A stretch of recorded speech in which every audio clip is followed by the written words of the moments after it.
बिल्लाहि मिनश्शैतानिर्रजीम।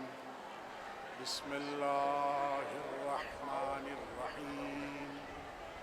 अल्हम्दुलिल्लाहि रब्बिल आलमीन वस्सलातु वस्सलामु अला सय्यदिल अंबियाइ वल मुरसलीन सय्यदना व नबियना व शफीअ ज़ुनूबना व तबीब नुफूसना बिल क़ासिम मुहम्मद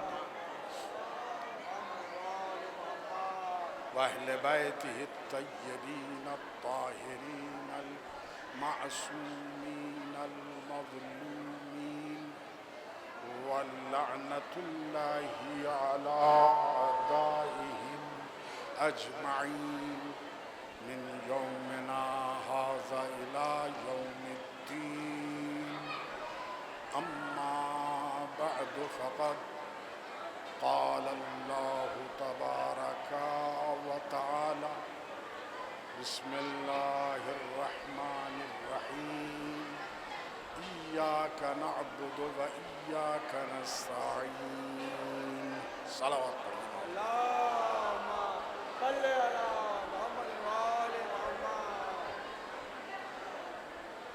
सूरह मुबारक अल-हम्द जो कुरान मजीद का सबसे ज़्यादा मशहूर, सबसे ज़्यादा मारूफ,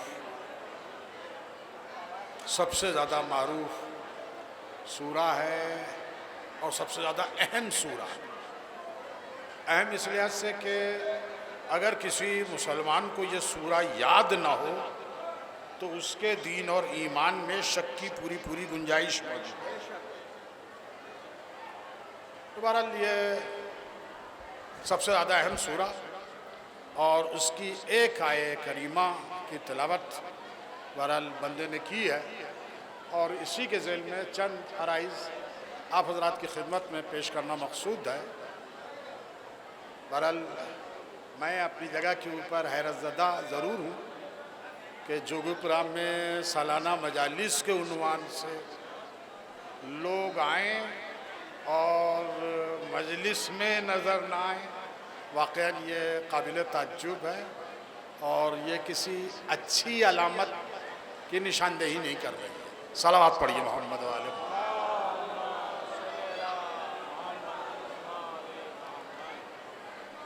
देखिए, कलाम बेशक अल्लाह का है।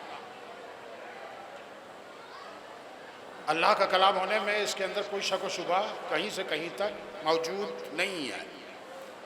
लेकिन अगर आप सूरह मुबारक हम्द की तिलावत फरमाएंगे और उसका तर्जुमा जो है वो मद्देनज़र रखेंगे तो पढ़ने के बाद ऐसा एहसास होता है कि जैसे खुदा नहीं बल्कि बंदा बोल रहा और खुसूसियत के साथ इय्याका नअबुदु व इय्याका नस्तईन। इसके बाद हम बस तेरी ही इबादत करते हैं और तुझ ही से मदद चाहते हैं। ऐसा मालूम हो रहा है कि जैसे बंदा जो है वो बारगाह खुदाबंदी के अंदर बोल रहा है और अपना मुद्दा बारगाह परवरदिगार के अंदर रख रहा है। इय्याका नअबुदु व इय्याका नस्तईन, हम बस तेरी इबादत करते हैं, तुझी से मदद चाहते हैं, हमें सीधे रास्ते की हिदायत फरमा। तो कलाम, मैं फिर कहूँगा कि कलाम बेशक अल्लाह का, लेकिन ज़बान ऐसा महसूस होती है कि जैसे बंदे की है। यानी आप अगर इस सूरह को मुलाहिज़ा फरमाइए तो ये सूरा एक तरह से बंदे की ज़बान में बंदे और खुदा के दरमियान एक मुआहिदा और एक इकरारनामे की हैसियत रखता है। बंदा पहले परवरदिगार की तौसीफ़ करता है, उसकी हम्द करता है, तमाम तारीफ़ें उस अल्लाह के लिए है कि जो आलमीन का पालने वाला है, मालिक यौमिद्दीन है, रहमान है, रहीम है और हम बस तेरी ही इबादत करते हैं और तुझ ही से मदद चाहते हैं। यानी अपना मुद्दा रखने से पहले अज़ीज़ान गिरामी बंदा अपने और खुदा के दरमियान रिश्ते को वाज़ेह कर रहा है हम बस तेरी ही इबादत करते हैं और तुझ ही से मदद चाहते हैं। यानी हमारा राबिता जो है वो तुझसे सीधा सीधा है। तू हमारा खालिक है, तूने हमें पैदा किया है, तू हमारी तमाम ज़रूरतें फराहम करता है। तू अपनी इनायतें, अपना फैज़, अपना करम हमारे ऊपर जो है वो जारी रखे हुए है। और ये सब इकरार करने के बाद अज़ीज़ान गिरामी फिर अर्ज़ मुद्दा परवरदिगार की बारगाह के अंदर रखता है कि बारेला तू मुझे सीधे रास्ते की हिदायत फरमा। तो एक तरह से इकरारनामा है एक बंदे और खुदा के दरमियान, एक समझौता है, एक इकरारनामा है, एक अहदनामा है। और अज़ीज़ान गिरामी देखिए, कोई भी इकरारनामा हो, अहदनामा हो, वो काबिले एतबार उसी वक्त होता है कि जब अज़ीज़ान गिरामी उसके ऊपर फरीक़ैन दस्तखत कर दें। कोई भी मुआहिदा, कोई भी अहदनामा उसी वक्त एतबार कायम कर पाता है कि जब उसके ऊपर तस्दीक हो जाए। अज़ीज़ान गिरामी कलाम कलाम खुदा है, उसकी तस्दीक जो है ज़रूरत नहीं है क्योंकि उसी का कलाम है। लेकिन जब बंदा इस सूरे को पढ़ता है तो अज़ीज़ान गिरामी दस्तखत के उन्वान से, या देखिए दस्तखत के उन्वान से मुसलमानों के दो रद्द अमल है। कुछ लोग आमीन कहते हैं, कुछ लोग अल्हम्दुलिल्लाह कहते हैं। यानी दस्तखत की सूरत में या तो आमीन कहते हैं या अल्हम्दुलिल्लाह कहते हैं। अब अज़ीज़ान गिरामी आमीन कहने वाले आमीन क्यों कहते हैं, ये तो उनसे पूछा जाए, ये उनसे पूछा जाए। हम अल्हम्दुलिल्लाह क्यों कहते हैं, ये हमारी जिम्मेदारी है कि हम ये बताएं कि हम अल्हम्दुलिल्लाह क्यों कहते हैं। और वैसे भी अज़ीज़ान गिरामी दूसरों की वकालत का ठेका तो हमारे पास है नहीं कि हम ये बयान करें कि साहब वो जो है वो आमीन क्यों कहते हैं। वो आमीन कहते हैं तो उन्हीं से पूछा जाए। हमसे अगर पूछा जाएगा कि हम अल्हम्दुलिल्लाह क्यों कहते हैं, तो मैं कहता हूं कि भाई इतना याद रखिए कि अल्हम्दुलिल्लाह हम सिर्फ इसी मौके के ऊपर नहीं कहते, बल्कि और भी बहुत से मौक़ों के ऊपर कहते हैं। मसलन कोई हमसे खैरियत पूछे, भाई आप खैरियत से हैं, तो अज़ीज़ान गिरामी जवाब में हम अल्हम्दुलिल्लाह कहते हैं, जवाब में अल्हम्दुलिल्लाह कहते हैं। कोई हमारे वालिद साहब की खैरियत पूछे और अगर वो भी खैरियत से हों तो अज़ीज़ान गिरामी हम फिर अल्हम्दुलिल्लाह कहते हैं। बहरहाल मुख्तसर ये कि बात किसी ऐसी चीज की हो कि जो हमारे पास पहले से मौजूद होती है तो हम उस जगह के ऊपर अल्हम्दुलिल्लाह कहते हैं। यह हमारा तरीका है। यानी अगर वो चीज हमारे पास पहले से होती है तो हम अल्हम्दुलिल्लाह कहते हैं, और अगर खुदा न खास्ता नहीं होती है तो परवरदिगार की बारगाह में दुआ मांगते हैं और बावाज़ बुलंद आमीन कहते हैं। सलावत पढ़िए मोहम्मद वाले सल्ले अला मोहम्मद वाले मोहम्मद। तो बहरहाल ये सूरा एक अहदनामे की सूरत में है, और बात जो इसमें कही जा रही है, जिस आयत को उन्होंने बयान करार दिया है, उसमें कहा जा रहा है इय्याका नअबुदु व इय्याका नस्तईन, हम बस तेरी ही इबादत करते, बस तेरी इबादत करते। और अज़ीज़ान गिरामी इबादत ही से मुताल्लिक़ चंद अराइज़ तमाम मैंने आप हज़रात की खिदमत में पेश करने के बाद मजलिस को जो है वो तमाम कर दूंगा। हम बस तेरी इबादत करते, तेरे अलावा किसी और की इबादत नहीं करते। और अज़ीज़ान गिरामी एक खुदा के अलावा किसी की इबादत करनी भी नहीं चाहिए। वह खुदा के अलावा किसी और की इबादत करनी भी नहीं चाहिए। वो इसलिए कि पैदा उसने किया है, रिस्क वो दे रहा है, मुस्बाब वो है।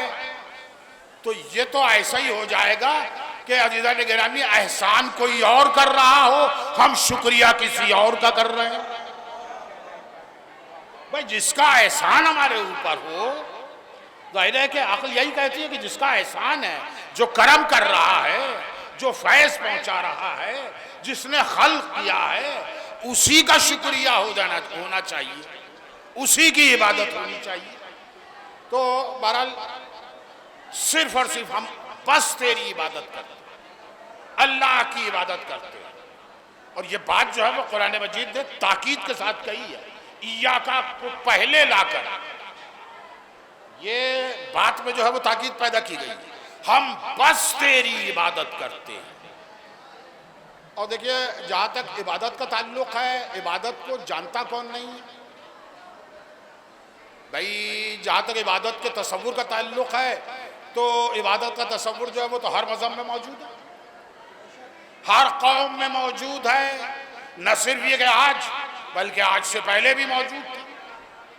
तो इबादत किसे कहते हैं जानते सभी हैं भाई। इबादत किसे कहते हैं ये जानते सभी हैं, लेकिन इबादत किसकी करनी चाहिए अज़ीज़ान गिरामी, इसमें जो है वो इख्तिलाफ होने लगता है। देखिए इख्तिलाफ क्यों होता है कि देखिए इंसान अगर अक्ल से अगर पूछे अपनी कि किसकी इबादत होनी चाहिए, तो अक्ल ये कहेगी कि उसकी इबादत होनी चाहिए कि जिसने पैदा किया, उसकी इबादत होनी चाहिए कि जो रिस्क दे रहा है, जो पाल रहा है, जो करम कर रहा है, जो लुत्फ कर रहा है, उसकी इबादत होनी चाहिए अक्ल से अगर पूछेगा। लेकिन अज़ीज़ान गिरामी इस सिलसिले में दुनिया अक्ल से पूछती नहीं है। किससे पूछती है अज़ीज़ान गिरामी? माहौल देख के लोग बहुत से इबादत करते हैं। माँ बाप की इताअत करते हुए जिसकी माँ बाप परस्तिश कर रहे हैं उसी की वो इबादत करने लगते हैं। लेकिन इबादत किसकी की जाए? वो अल्लाह। अक्ल अगर बताती है तो वो यही कि अल्लाह की इबादत होनी चाहिए। अब यूं कहने को तो सभी कहते हैं कि हम अल्लाह की इबादत करते हैं, हर फिरका, हर गुरूह यही कहता है कि हम अल्लाह की इबादत करते हैं। लेकिन अज़ीज़ान गिरामी एक गुरूह बहुत ज़्यादा पुराना नहीं है, वो पैदा हुआ है और अज़ीज़ान गिरामी उसने जो है ये तरीक़ा इख्तियार किया है कि वो अपने अलावा जो है किसी को जो है अल्लाह का खालिस इबादत गुजार मानता ही नहीं है। हर एक के ऊपर शिर्क का इल्जाम, सब मुशरिक है। एक अकेला फिरका अगर कोई मुशरिक नहीं है तो बस वही है। मैंने अर्ज किया कि बहुत ज्यादा पुराना नहीं है, ज्यादा से ज्यादा 200 साल, इससे ज्यादा पुराना जो है वो इसे साबित नहीं किया जा सकता। तो बहरहाल अब एक फिरका जो है वो ये अपने आप को कह रहा है कि बस वही अल्लाह का सच्चा इबादत गुजार है और शिर्क से अगर कोई पाक है तो बस वही पाक है, इसके अलावा सारे मुशरिक। अज़ीज़ान गिरामी इबादत का वो मफहूम कि जो आम था, जिसे सब जानते थे, इन्होंने इबादत की तारीफ जो है वो मुअय्यन की। तारीफ इबादत की क्या है अज़ीज़ान गिरामी? इबादत की तारीफ इन्होंने ये की कि किसी के सामने खुजू और तजल्लुल से काम लेना इबादत है। किसी के भी सामने खुजू और तजल्लुल से काम लेना इबादत है। देखिए ये कभी कभी ये मोटे मोटे अल्फाज इसलिए इस्तेमाल किए जाते हैं कि ताकि सीधे साधे आवाम कुछ ना समझें, और जब कुछ ना समझेंगे तो हम जो चाहेंगे वो समझा देंगे, इसीलिए इस्तेमाल होते हैं। खुजू व तजल्लुल का नाम जो है वो इबादत है। किसी के सामने जो है वो खुजू व तजल्लुल से काम ले लीजिए तो ये इबादत है।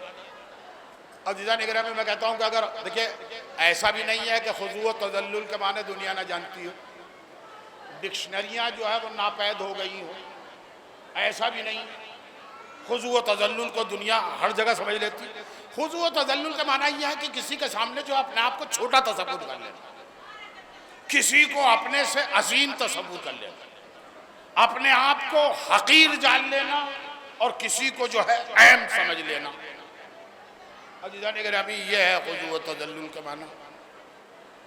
तो अब अगर माना यही है कि किसी के सामने खुजू व तजल्लुल जो है वो इबादत है, तो अज़ीज़ान गिरामी बेटा जो है बाप के आने के बाद उठ के खड़ा हो जाए तो इस तारीफ की रूह से जो है वो मुशरिक हो गया।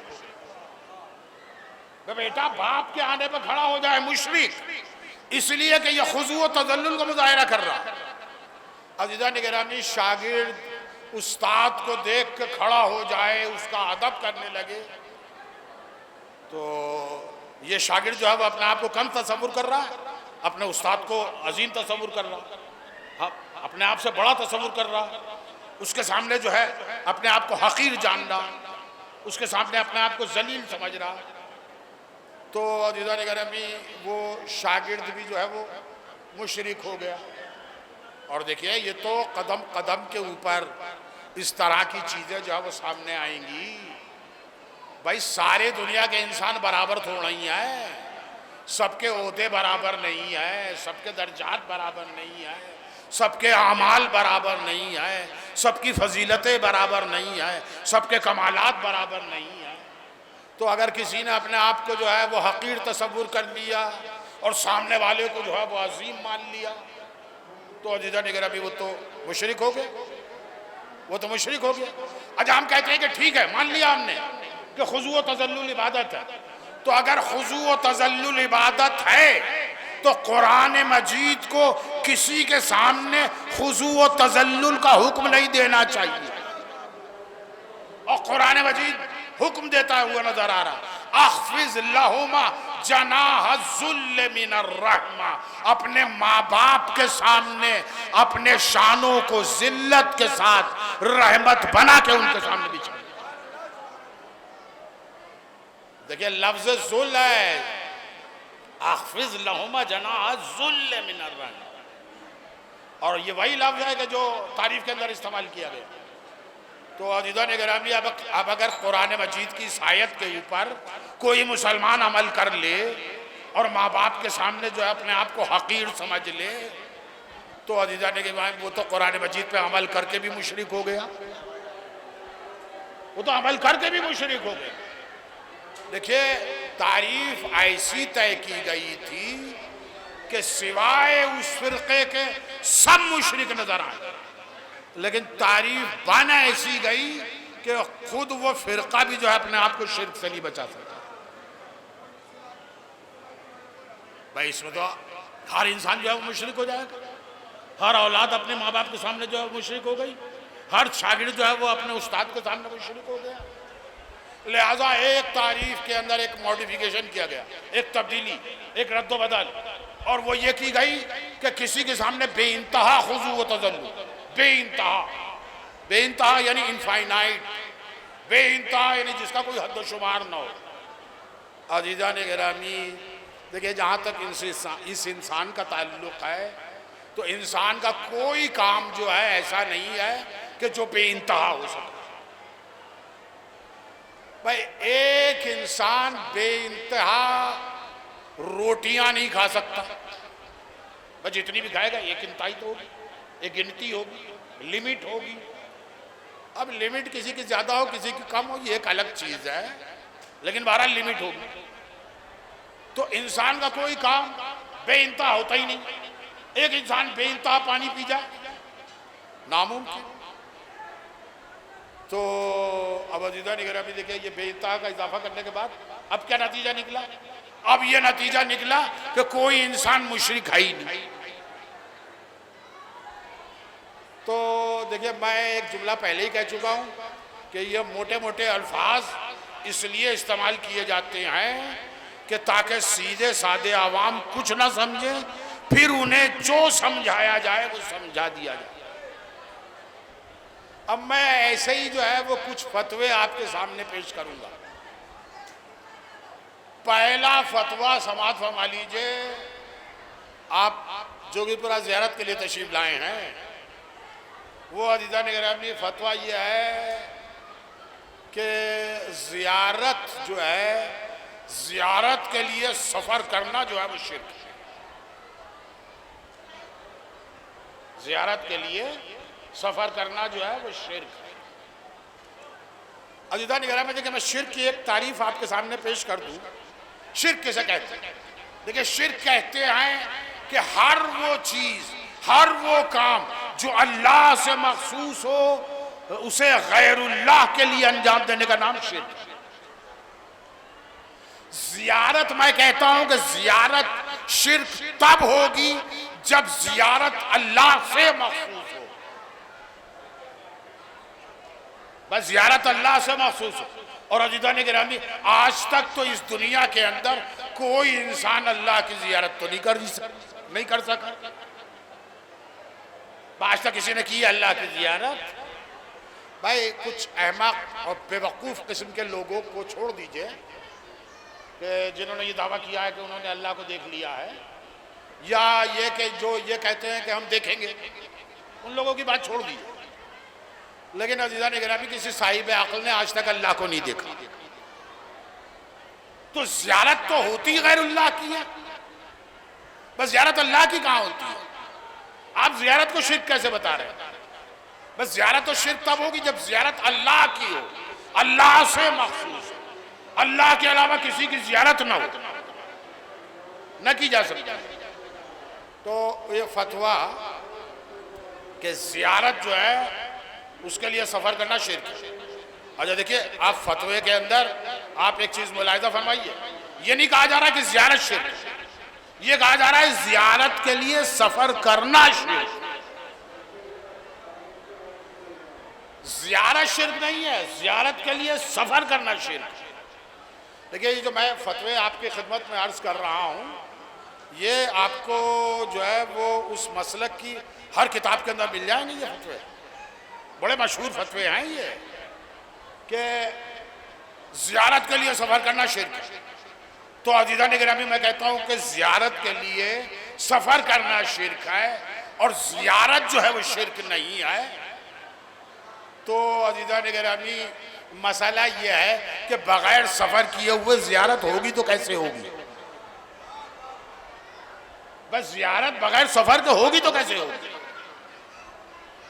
और अगर बग़ैर सफ़र के ज़ियारत हो सकती है, यानी दुनिया के पास कोई ऐसा तरीक़ा है कि बग़ैर सफ़र की ये ज़ियारत हो जाए, तो अज़ीज़ान गिरामी वो तरीक़ा हमें भी बता दिया जाए।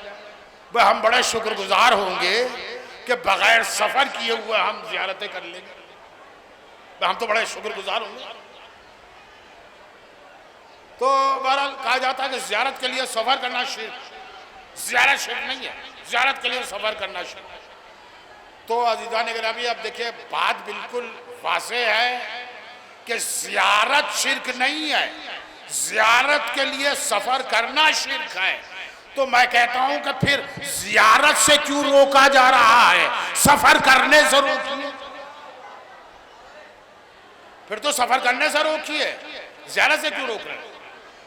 जो रोज़ा रसूल के ऊपर अज़ीज़ान गिरामी मौजूद रहते हैं और किसी तरह से रसूल के रोज़े की ज़ियारत नहीं होने देते, तो अज़ीज़ान गिरामी उन्हें हटाया जाना चाहिए, उन्हें हटाया जाना चाहिए। ज़ियारत, भाई सफ़र तो वो कर चुका, अब तो ज़ियारत कर रहा है, उसे क्यों जो है रोका जा रहा है? तो ज़ियारत से क्यों रोका जा रहा है? सफ़र से रोकिए। और अज़ीज़ान गिरामी, इससे भी बड़ी बात यह है कि फिर ज़ियारत गाहें क्यों मिस्मार की जा रही है? अरे सफ़र करने के तरीक़ों पर पाबंदी लगाइए। जहाँ दुनिया भर के हवाई अड्डे तोड़ दीजिए, दुनिया भर के बस स्टैंड तोड़ दीजिए।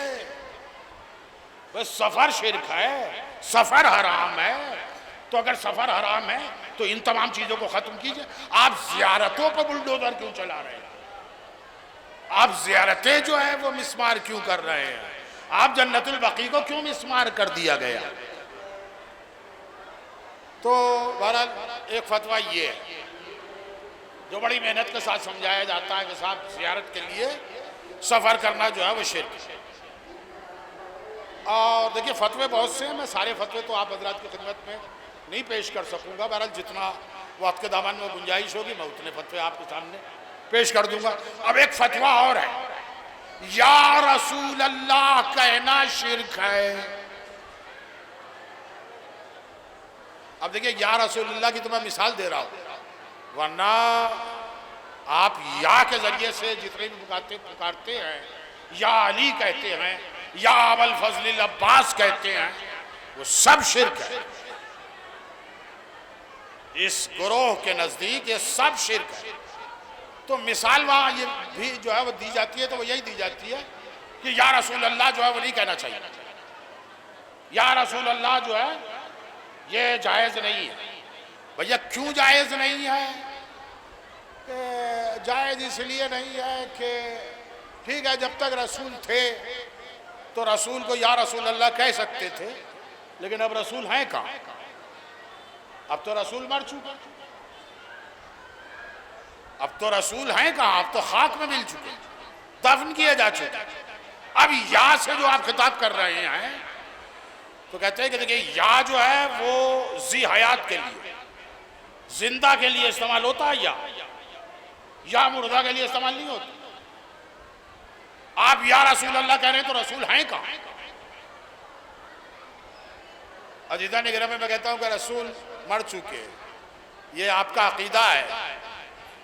अजीजा ने गिरा में मैं कहता हूं कि अगर रसूल मर चुके, खाक में मिल चुके, तो फिर नमाज में जो तहियात पढ़ी जाती है, अस्सलामु अलैका या अय्युहन नबी। अजीजा निगरानी देखिए, सलाम, सलाम किसे होता है? सलाम किसे किया जाता है? सलाम जिंदा को किया जाता है। ये आपका तहियात का पढ़ना ये बता रहा है कि रसूल मुर्दा नहीं है बल्कि आज भी जिंदा है। तो बहरहाल कहा जा रहा है कि रसूल जो है वो तो कब्र में मिल चुके हैं, खाक में मिल चुके हैं, रसूल अब जिंदा नहीं है। और अगर जिंदा भी हो और सुन भी रहे हो, तो अगर जिंदा भी हो तो वो तो मदीने में है, आप हिंदुस्तान में या रसूल अल्लाह कह रहे हैं, आप हिंदुस्तान में या रसूल अल्लाह कह रहे हैं। भाई इतने फासले की बात जो है वो इंसान कैसे सुन सकता है? अव्वलन तो मैं कहता हूं कि ये इंसान जिसने ये फतवा दिया है वो आज के दौर का इंसान नहीं है बल्कि दकियानूस के दौर का इंसान है। आज हिंदुस्तान में बैठ के जो है वो अजीजा निगरानी मदीना वाले से, मक्के वाले से, बल्कि इंग्लैंड वाले से और अमेरिका वालों से भी बात हो सकती है, उन्हें भी सलाम किया जा सकता है। लेकिन बहरहाल कि या रसूल अल्लाह वो तो मदीने में है, आप ये हिंदुस्तान से कह रहे हैं या रसूल अल्लाह, तो ये तो गलत है। इतनी दूर की बात तो जो है वो इंसान सुन ही नहीं सकता। दूर की बात सुनना तो अल्लाह से मखसूस है, दूर की बात जो है वो सुनना अल्लाह से मखसूस है। अजीजा निगरानी में मैं कहता हूं कि याद रखिए, देखिए मामला तौहीद का है, मामला तौहीद का है। इस सिलसिले में किसी किस्म की रियायत बरतने का मैं हरगिज कायल नहीं हूं। अजीजा निगरानी ये जो कहा जा रहा है कि अल्लाह दूर की बात सुनता है, अल्लाह दूर की बात सुनने की ताकत और कुव्वत जो है सिर्फ अल्लाह के पास है, मैं कहता हूं कि यही गलत है। इसलिए कि दूर की बात कहा जो शहरत से ज्यादा करीब हो, उसके लिए यह तसव्वुर करना कि खुदा दूर की बात सुनता है, यही शिर्क है, यही शिर्क है। वह खुदा दूर की बात सुनता है, वह खुदा तो शहरत से ज्यादा करीब है। आपने ये जुर्रत कैसे पैदा की कि आप ये कह रहे हैं कि अल्लाह जो है वो दूर की बात सुन लेता है? अल्लाह दूर है कब? अल्लाह तो करीब है। तो बहरहाल वैसे जो है वो इस सिलसिले में की जाती है कि या रसूल अल्लाह न की, या रसूल अल्लाह न कही। और आखिर में जो सबसे ज्यादा यानी जहां जब कुछ नहीं बनता तो कहते हैं आपके ये या रसूल अल्लाह कहने से फायदा क्या है? आप या रसूल अल्लाह कह के रसूल को बुला रहे हैं तो इससे फायदा क्या? देखिए जहां तक फायदे का ताल्लुक है तो अजीजा निगरानी फायदा हमें क्या होता है ये हम ही बता सकते हैं।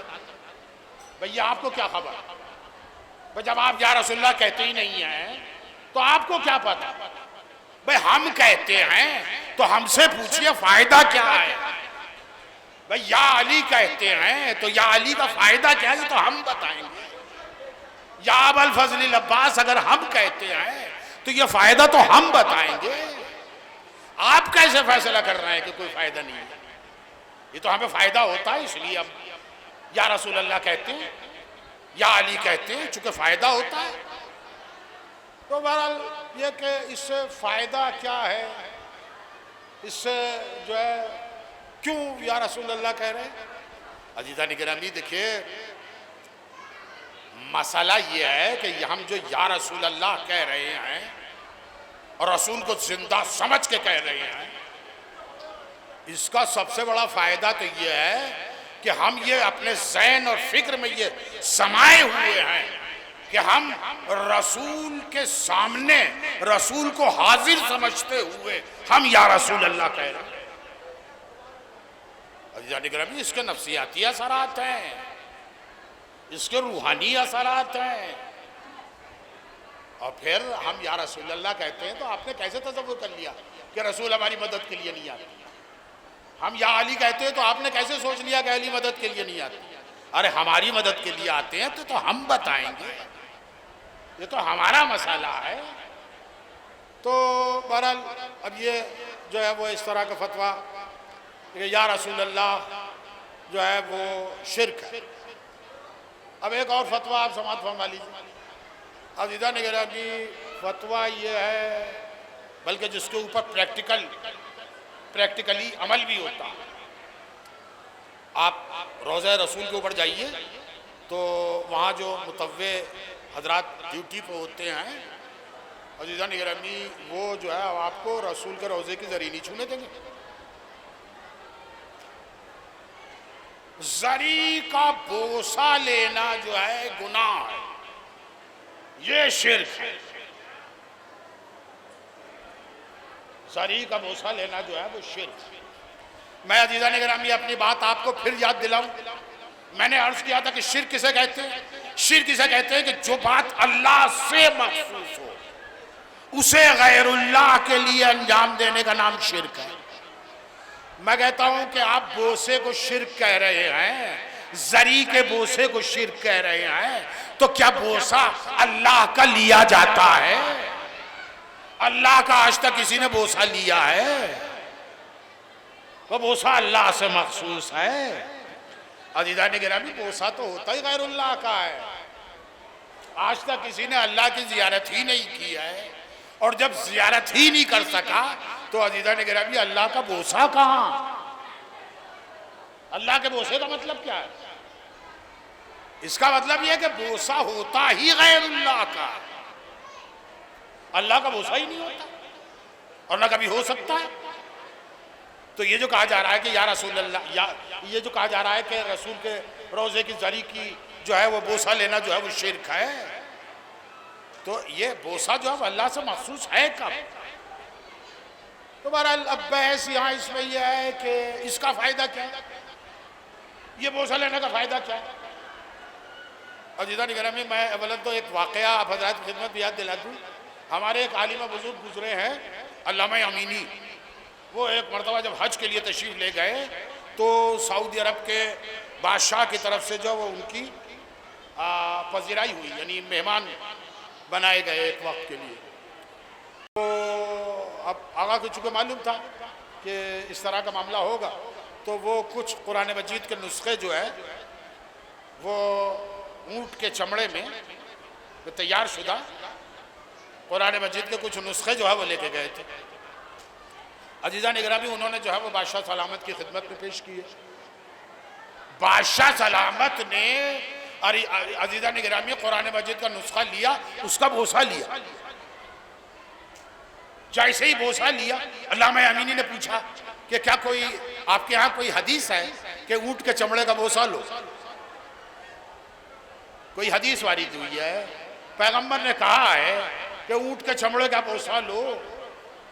कहा नहीं हुजूर, ऐसा तो कोई हदीस नहीं है हमारे यहाँ कि ऊँट के चमड़े का बोसा लो।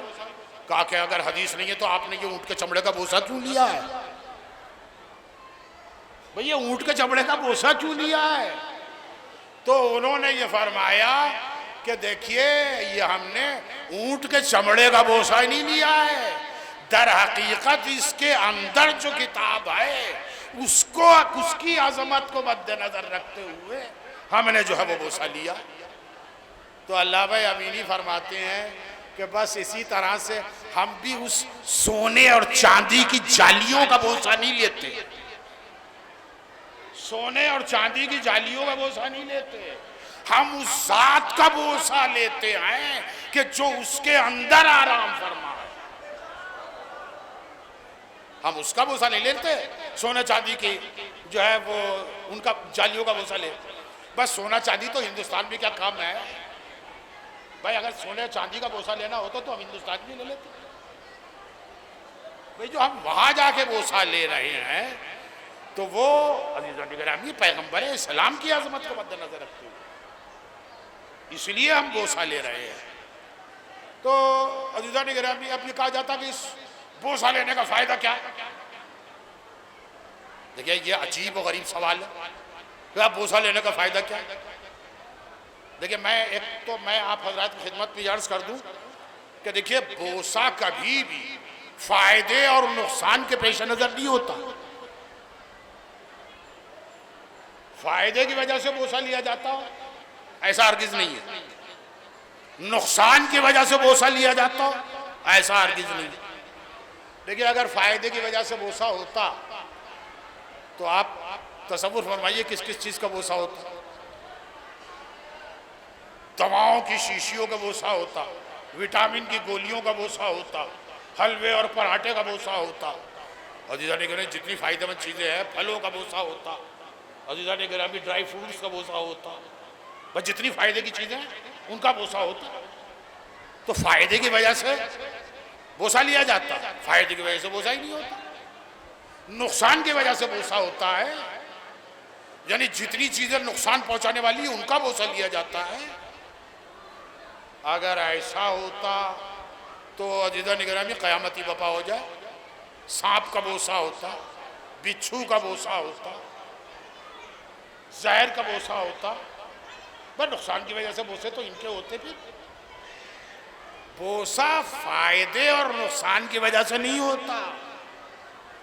अजीज़ान-ए-गिरामी बोसा सिर्फ दो तरह का होता, या अजमत को मद्देनजर रख के होता है जैसे कुरान मजीद का बोसा, या मोहब्बत में होता है जैसे बाप अपने बेटे का बोसा।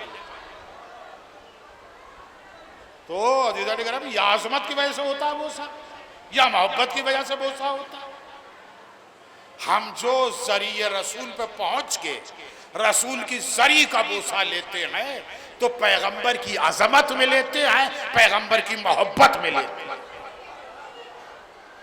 और जहां जहां हम ये काम करते हैं अजीज़ान-ए-गिरामी इसी मकसद से करते हैं। अमीरुल मोमिनीन के रोजे पर पहुंच जाते हैं तो अजीज़ान-ए-गिरामी उनकी अजमत को मद्देनजर रख के बोसा ले लेते हैं, उनकी मोहब्बत में बोसा ले लेते हैं। करबला पहुंच जाते हैं तो करबला के अंदर जो है वो जाके वहां जाके जो है वो इस तरह से बोसा ले लेते हैं। तो अजीज़ान-ए-गिरामी देखिए मैंने अर्ज किया था कि फतवे वाक़या बहुत क्या क्या चीज़ें जो है वो शिर्क बना दी गई और क्या क्या चीज़ें जो है वो अजीज़ान-ए-गिरामी साबित करके और कह के और शोर मचा के और प्रोपेगेंडा करके एक ऐसा माहौल जो है दुनिया में आमादा कर दिया गया कि अजीज़ान-ए-गिरामी सिवाय उस फिरके के सब जो है वो मिश्र। ये काम उन्होंने अपने प्रोपेगेंडे के जरिए से किया है हुजूर, कि लोगों को समझा दिया कि साहब ये तमाम चीज़ें जो है वो शिर्क है। अजीज़ान-ए-गिरामी देखिए ये मज़ारात मुक़द्दसा इंसान की रूहिया पैदा करने के लिए ज़रूरी है, ये ईमान की ताजगी का सबब है,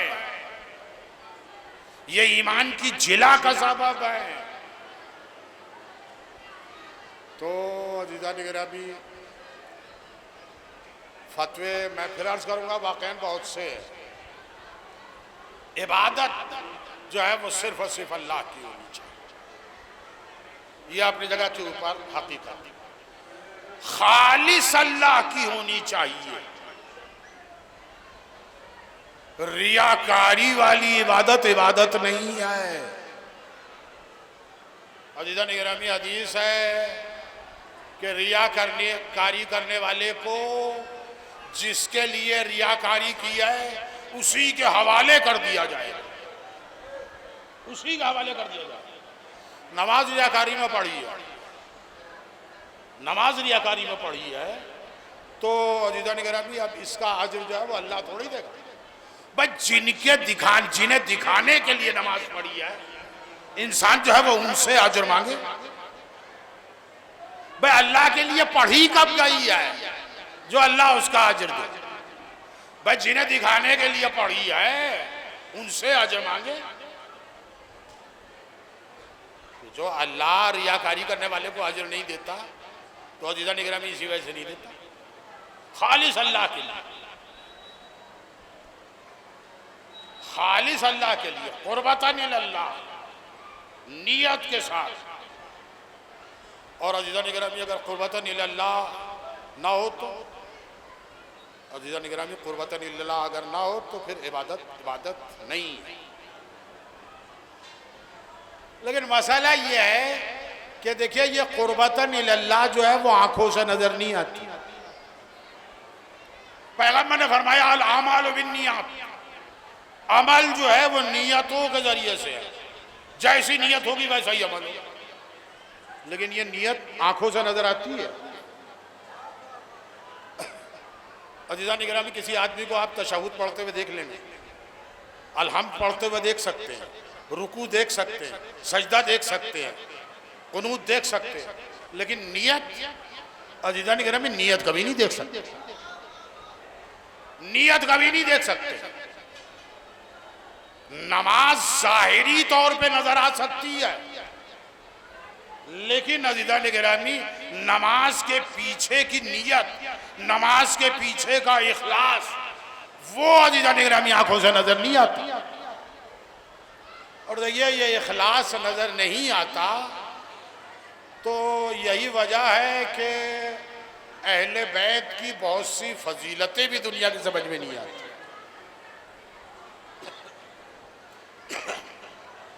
अहले बैत की बहुत सी फजीलतें जो है वो दुनिया की समझ में नहीं आती।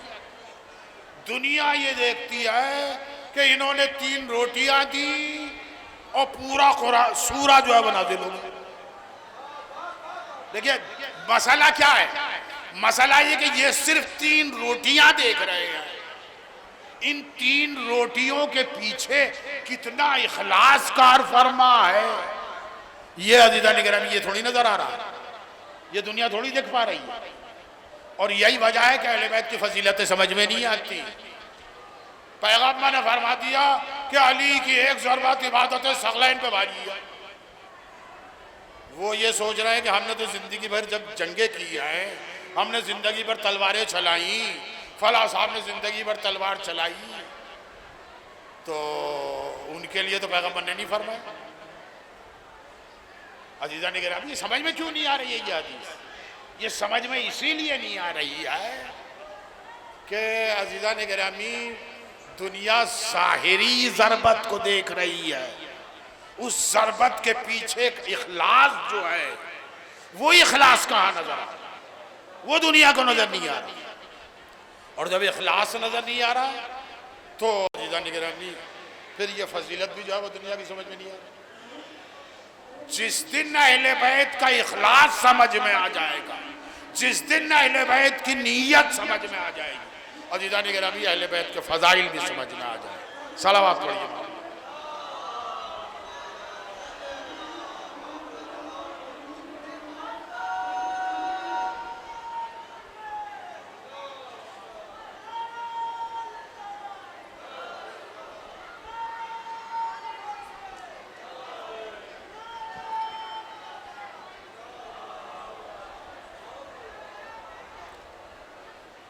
अज़ीज़ान गिरामी इबादत के मुताल्लिक़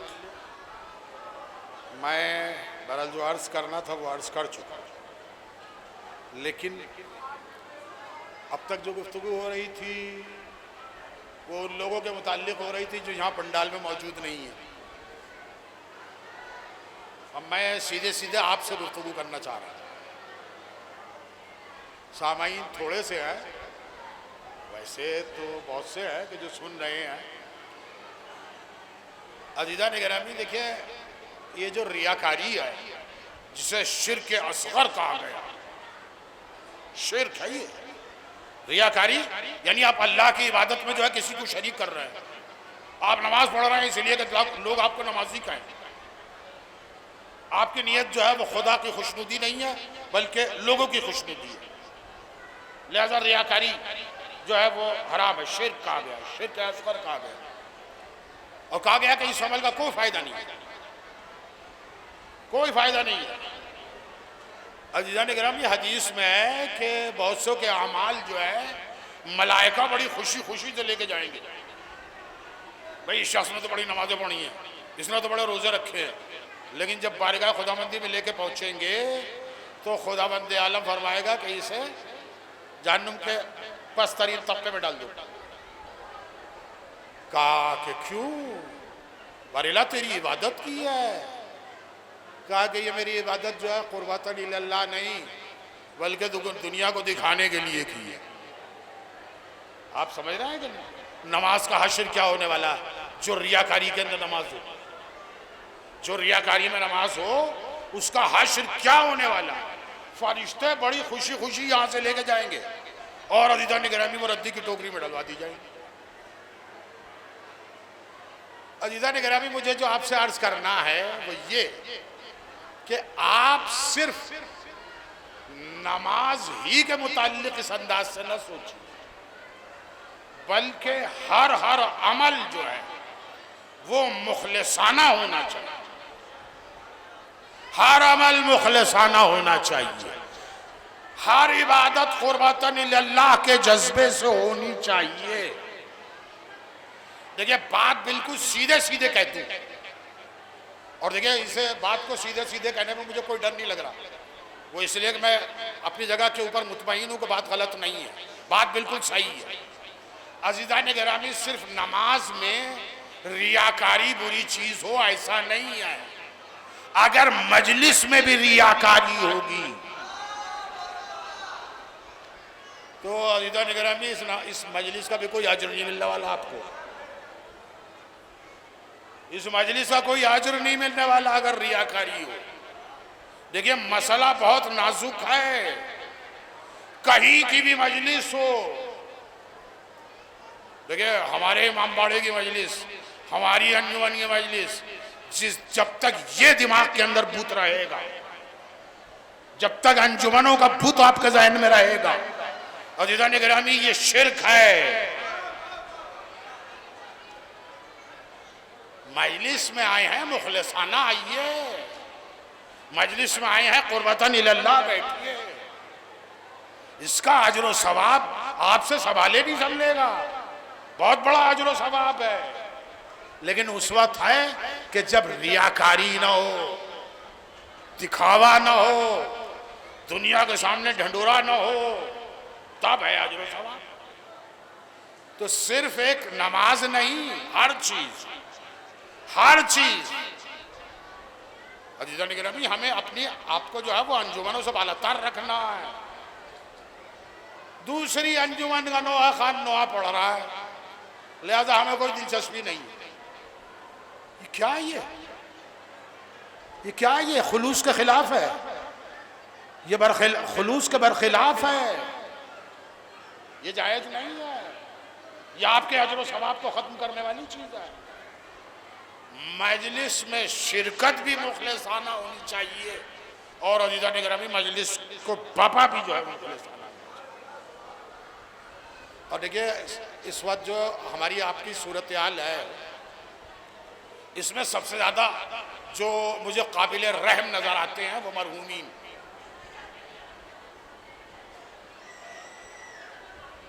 मरहूमीन सबसे ज्यादा काबिल रहम, यानी इनकी हालत जो है सबसे ज्यादा अफसोसनाक है। यूं होने के ऊपर तो बड़ी शान शौकत के साथ सोयम भी हो रहा है, चेलुम भी हो रहा है, बरसी भी हो रही है, लेकिन अज़ीज़ान गिरामी कितने दिखावे के साथ हो रही है, कितनी सिर्फ शान दिखाने के लिए हो रही है। अज़ीज़ान गिरामी, अगर आपकी नीयत के अंदर शान दिखाना है तो ये मरहूम तक पहुंचेगा कैसे? भाई आपने क्या किया है? अल्लाह के लिए की है मजलिस, कुर्बतन इल्लल्लाह के जज्बे से सोयम चेलुम किया है। अजीज़ा निगरानी, जब आपने अल्लाह की खातिर किया ही नहीं है तो इसके ऊपर आज बेचारे मरहूम को क्या मिलेगा? ना आपको मिलेगा ना मरहूम को मिलेगा। तो मरहूमीन की सूरत हाल जो है वो अजीज़ा निगरानी काफ़ी अफसोसनाक हो गई है। देखिए मसला ये है कि इन बातों को कहा जाए तो वाकई उस वक्त कहा जाए कि जब कुछ असर हो रहा हो, और जब ज़ाकिरों की बातें जो है वो इधर से सुन के उधर से निकाली जा रही हैं, तो अज़ीज़ा निगरानी फिर तो बस हम पढ़ते रहें, आप सुन लीजिए और बस अल्लाह अल्लाह खैर, इसके अलावा जो है कुछ है ही नहीं। तो बहरहाल ये तल्ख गुफ्तगू भी जो है मुझे आप हजरात से करनी थी कि हर काम मुखलिसाना कीजिए। अगर मुखलिसाना काम अंजाम पाएगा तो अज़ीज़ा निगरानी उसका अजर दुनिया में भी मिलेगा और आखिरत में। और मुखलिसाना अगर नहीं होगा तो ना इसका अजर दुनिया में मिलेगा ना आखिरत में मिलेगा। आपने चेलुम पर, मरहूम की चेलुम पर अपनी शान से ज्यादा खर्च कर दिया। इसका मतलब क्या हुआ? इसका मतलब यह कि आपके हाथों से दुनिया भी गई, आखिरत में तो कुछ सवाब नहीं पहुंचा, मरहूम को तो कुछ नहीं मिला। अज़ीज़ा निगरानी, आपका पैसा भी बर्बाद हुआ, पैसा भी बर्बाद हुआ। तो फिर ऐसा अहमकाना काम करने से फायदा क्या है? वो काम कीजिए जो ज्यादा से ज्यादा मरहूम को ईसाले सवाब हो सके, उसकी कोशिश कीजिए, मुखलिसाना अमल कीजिए। देखिए मैंने अर्ज किया था कि अज़मत अहले बैत को दुनिया नहीं समझ पाई, इसलिए नहीं समझ पाई कि अहले बैत के इखलास को नहीं समझी थी। एक ज़रबत के पीछे अली का कितना इखलास कार फरमा था, दुनिया उसे नहीं समझी, लिहाजा अहले बैत की फजीलत नहीं समझी।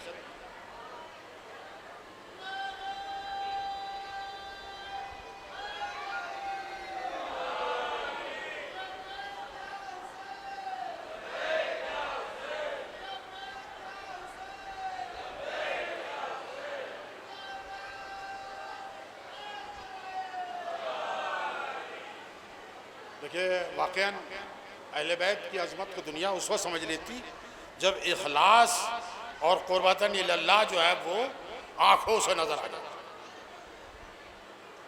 देखिए अक्सर तो नज़र नहीं आता है, लेकिन कभी कभी जो है इखलास और क़ुर्बतन इल्लल्लाह आँखों से भी नज़र आ जाता है। अज़ीज़ा निगरानी, नमाजी नमाज पढ़ रहा हो, देखिए सूरह जुमा है जिसे आप इनकार नहीं कर सकते। सूरह जुमा में लोग नमाजी नमाज पढ़ रहे हैं, और जैसे ही बाजे की आवाज कान में आई और अज़ीज़ा निगरानी लोग मस्जिद में रसूल को खुतबा देते हुए छोड़ के बाजार के अंदर। क्या मतलब है इसका? जाहिर है इसका मतलब यह है कि इस नमाज के अंदर इखलास नहीं था, इस नमाज में इखलास नहीं था। और कभी कभी ये इखलास नजर आ जाता है। अज़ीज़ा निगरानी कैसे नजर आ जाता है? ऐसे नजर आ जाता है कि नमाजी नमाज पढ़ रहा है और पैर से तीर निकाल लिया जाए और नमाजी को पता भी ना चले तो समझ लीजिए कि नमाज इखलास के साथ हो रही थी।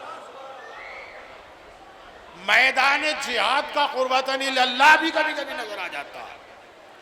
अज़ीज़ा निगरानी सिपाही जो है मैदान जंग के अंदर मसरूफ़ जंग हो और सिपाही की निगाहें जो है वो माली गनीमत पे जाकर रुक जाए और वो जंग छोड़ के माल गनीमत बटोरने में लग जाए तो समझ लीजिए कि अब तक की जंग फी सबीलिल्लाह नहीं थी। लेकिन अज़ीज़ा निगरानी, सिपाही जंग लड़ रहा हो, लड़ते लड़ते तलवार टूट जाए लेकिन सिपाही फिर भी जंग करना न छोड़े, अपनी उसी टूटी हुई तलवार को चलाना जारी रखे तो समझ लीजिए कि ये सिपाही क़ुर्बतन इल्लल्लाह जंग कर रहा है।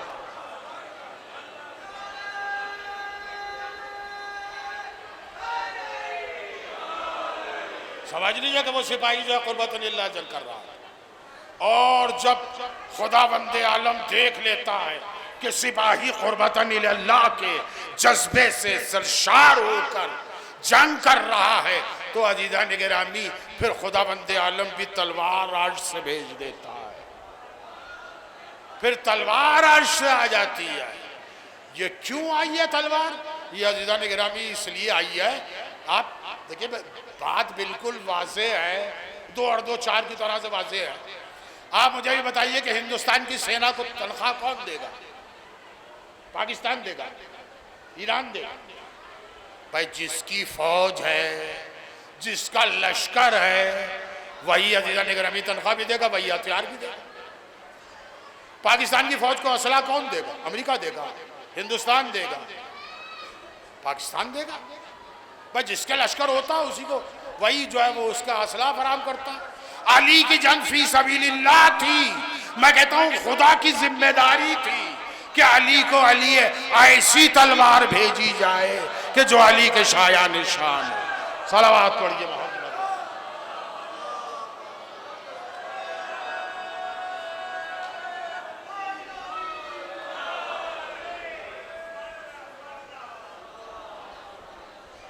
तो अज़ीज़ान निगरानी अहले बैत अलैहिमुस्सलाम के फ़ज़ाइल दुनिया नहीं समझ सकी। ये दुनिया से शिकवा है। और अज़ीज़ान निगरानी वाक़ईन जो हक़ उनके फ़ज़ाइल का है वो तो हम भी नहीं समझे, वो हम भी नहीं समझे। दुनिया ही क्या समझती जब हम ही नहीं समझ सके। तो अज़ीज़ान निगरानी ये वाक़ईन अहले बैत के साथ बहुत बड़ी बेइंसाफ़ी है। और इससे बढ़ के बेइंसाफ़ी ये है कि अज़ीज़ान निगरानी न सिर्फ एक अहले बैत के हक़ को पहचाना गया, बल्कि अहले बैत के हक़ को ज़ाया किया गया। अहले बैत के ऊपर मसाइब के सितम ढाए गए। सबसे बड़ा सितम तो ये है, सबसे बड़ा जुल्म तो ये है। और अज़ीज़ान निगरानी आप वाक़ईन तारीख़ इस्लाम उठा के देखिए, कौन सा ऐसा जुल्म है कि जो अहले बैत के ऊपर नहीं हो गया। हर जुल्म और सितम अज़ीज़ान निगरानी अहले बैत के ऊपर हो गया। ज़रा चंद लम्हों के लिए आप करबला चलिए। अज़ादारों, कोई जुल्म ऐसा है, कोई मुसीबत ऐसी है कि जो हुसैन के ऊपर ना आई हो। अज़ीज़ान निगरानी वाक़ईन तसव्वुर कीजिए कि सुबह आशूर से लेकर वक्त आसर तक अज़ादारों हुसैन ने 71 दाग देख लिए। 71 दाग हुसैन ने देख लिए। और मैं कहता हूँ कि जब हुसैन के कल्ब व जिगर की वुसअतें आपकी समझ में आ जाएं तो थोड़ी देर के लिए ये भी सोच लीजिए, हुसैन ने 71 दाग देखे, ज़ैनब ने 72 दाग देखे। कोई ज़ैनब के दिल से पूछे, ज़ैनब के दिल से पूछे। अज़ीज़ान निगरानी इमाम हुसैन फरमाते हैं कि मैं वो हूँ कि जिसे रुला रुला के शहीद किया गया, रुला रुला के शहीद किया गया। वाक़ई मैं कहता हूँ कि ज़रा दिल पे हाथ रख के सोचिए, क्या हुसैन जिस वक्त हबीब इब्न मज़ाहिर के जनाजे को लेके चले होंगे तो क्या हुसैन की आंखों में आंसू नहीं होंगे? हुसैन ने जिस वक्त जनाब अली अकबर के जनाजे को उठाया होगा तो क्या हुसैन रो नहीं रहे होंगे? हुसैन जिस वक्त कासिम के जनाजे को लेके चले होंगे तो क्या हुसैन रो नहीं रहे होंगे? अज़ादारों हर कदम पे रो रहे थे। अज़ादारों हुसैन मैं कहता हूँ कि इस लिहाज से खुशकिस्मत हैं कि रो रहे हैं। अरे कोई सकीना के दिल से पूछे जो अपने बाबा को याद करती है तो पुश्त के ऊपर ताजियाने खाती है। अज़ादारों कोई ज़ैनब के दिल से पूछे कि ज़ैनब अपने माजाए को नहीं रो सकी। खुद फरमाती है जब आज़ादी मैसर हुई है तो फरमाती है कि जब तक अपने माजाए को रो नहीं लूंगी उस वक्त तक कैद खाने से बाहर नहीं निकली। अजीजा ने कहा ये ज़ैनब नहीं रो सकी, ज़ैनब नहीं रो सकी। और देखिए मैं पूरे चैलेंज और वसूख के साथ आपसे अर्ज कर रहा हूँ कि करबला से कूफा, कूफे से शाम और शाम से मदीने तक कोई रिवायत नहीं है कि जनाब ज़ैनब कहीं रोई हो। ये वाकई अजीब व गरीब इत्तेफाक है। ज़ैनब कहीं नहीं रोई, करबला में नहीं रोई, हुसैन रोए लेकिन ज़ैनब नहीं रोई। करबला से कूफे तक नहीं रोई, कूफे से शाम तक नहीं रोई। आज़ादारों, एक तो जनाब ज़ैनब के लिए नहीं मिलता, हमें कोई रिवायत नहीं मिलती कि ज़ैनब इस सफर में रोई हो। और आज़ादारों, सैयद सज्जाद के लिए भी कोई रिवायत मुझे नहीं मिली कि सैयद सज्जाद करबला में रोए हो, कूफे में रोए हो, कैद खाने शाम में रोए हो। आज़ादारों, सैयद सज्जाद भी नहीं रो। देखिए जितनी रिवायतें हैं उस वक्त की हैं कि जब मौला मदीने पहुंच गए थे, मदीने में पहुंच के रोए। और मदीने में पहुंच के कैसे रोए हैं? वुजू के लिए पानी आया, उस इमाम की आंखों से आंसू जारी है। बाजार में जा रहे हैं, कस्साब जानवर को ज़बा करना चाहता है, मौला के कदम रुक जाते हैं और जब तक कस्साब से यही पूछ लेते कि तूने इस जानवर को पानी पिलाया था, आज़ादारों मौला कदम नहीं बढ़ाते। और जब जानवर कसाब कह देता कि मैंने जानवर को पानी पिलाया, तब मौला कदम आगे बढ़ाते हैं। तो जितनी रिवायतें हैं वो सब मदीने की हैं, कोई इससे पहले की नहीं है। आज़ादारों, ज़ैनब क्यों नहीं रोई? देखिए ज़ैनब इसलिए नहीं रोई कि अगर ज़ैनब रोएगी तो रबाब को दिलासा कौन देगा? अगर ज़ैनब रोएगी तो उम्मे लैला को कौन समझाएगा? सैयद सज्जाद नहीं रोए। आज़ादारों, सैयद सज्जाद इसलिए नहीं रोए कि अगर सैयद सज्जाद रोएंगे तो ज़ैनब को कौन संभालेगा? आज़ादारों मदीने पहुंच के ज़ैनब रोई है। आज़ादारों जब मदीने पहुंची है, मदीने पहुंची है तो आज़ादारों एक मौज़मा सामने आके खड़ी हो गई। कहा कि ज़ैनब पहले ये बताओ, मेरे लाल ने मेरा वादा किया, वो वादा किया था, उस वादे को पूरा किया? जनाब ज़ैनब फरमाती है कि हाँ मादर गिरामी, अब्बास ने अपने वादे को पूरा किया। आज़ादारों फिर उसके बाद उम्मुल बनीन कहती है कि ज़ैनब अब बताओ करबला में कैसे गुजरी? और आज़ादारों अब जनाब ज़ैनब मसाइब पढ़ रही है, बयान फरमाती है, मादर गिरामी 2 मुहर्रम को हमारा काफिला करबला में पहुंचा, 7 मुहर्रम से पानी बंद हो गया, बच्चों की अलतश अलतश की सदाएं बुलंद हो रही थी। मादर गिरामी 10 मुहर्रम को कयामत बपा हो गई। हुसैन कभी हबीब का जनाजा उठा रहे थे, कभी ज़ुहैर का जनाजा उठा रहे थे, यहाँ तक के असहाब के जनाजे उठाते उठाते हुसैन एक मौके पे इतना थक गए कि अपने कड़ियल जवान के जनाजे को न उठा सके। आज़ादारों, जैसे ही ज़ैनब ने कहा कि 6 महीने का बच्चा हुसैन के हाथों पे मुनक़लिब हो गया, आज़ादारों उम्मुल बनीन के चेहरा मुतग़य्यर होना शुरू हुआ।